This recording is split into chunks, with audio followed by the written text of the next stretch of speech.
పాకిస్తాన్ భారత్పై పగ తీర్చుకోవడానికి ఒక ఆపరేషన్ పేరుతో దూసుకురాబోతుందా?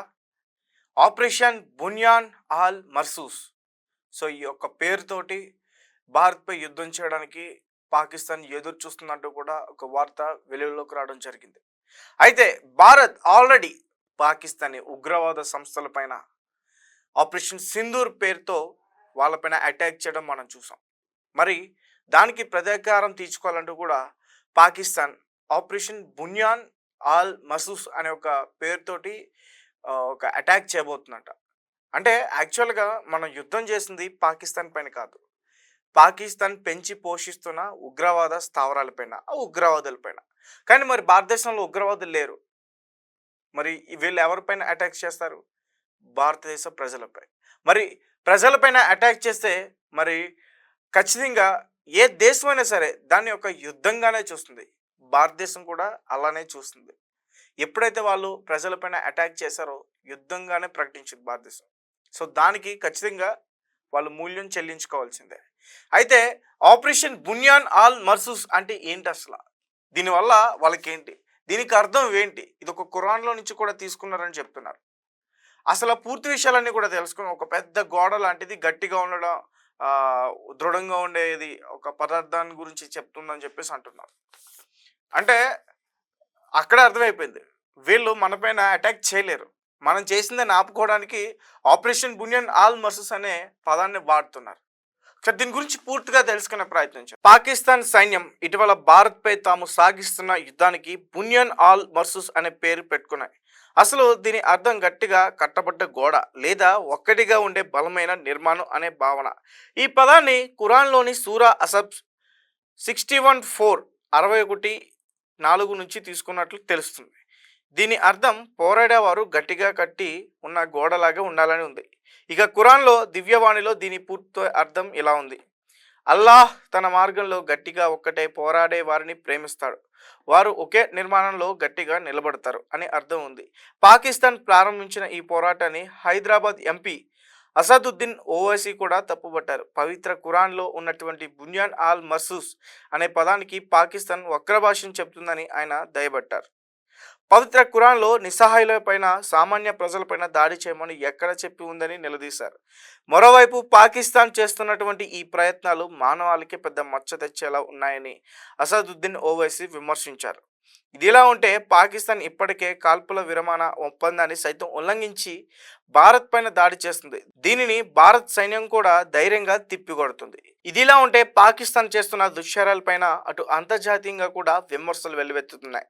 కాల్పుల విరమణ ఒప్పందాన్ని ఉల్లంఘించడంపై అమెరికా కూడా కాస్త గుర్రగా ఉన్నట్టు కనిపిస్తుంది.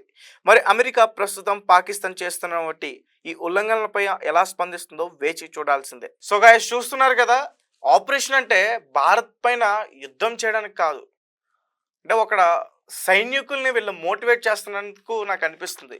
అంటే బున్యాన్ ఆల్ మర్సూస్ ఆ పదం యొక్క అర్థం ఒక పెద్ద గోడ లాంటిది. ఎందుకంటే గోడలాగా గట్టిగా ఉండడం, ఒక నిర్మాణం గట్టిగా ఉండడం. వాళ్ళ సైన్యం గట్టిగా లేరు, వాళ్ళ సైన్య నిర్మాణం కూడా గట్టిగా లేదు. ప్రతి ఒక్కరు కూడా రాజీనామా చేసి వెళ్ళిపోతున్నారు. మరి వాళ్ళు సైన్యం వెనక్కి వెళ్ళిపోతుంటే మరి యుద్ధం ఇంకెవరు చేస్తారు?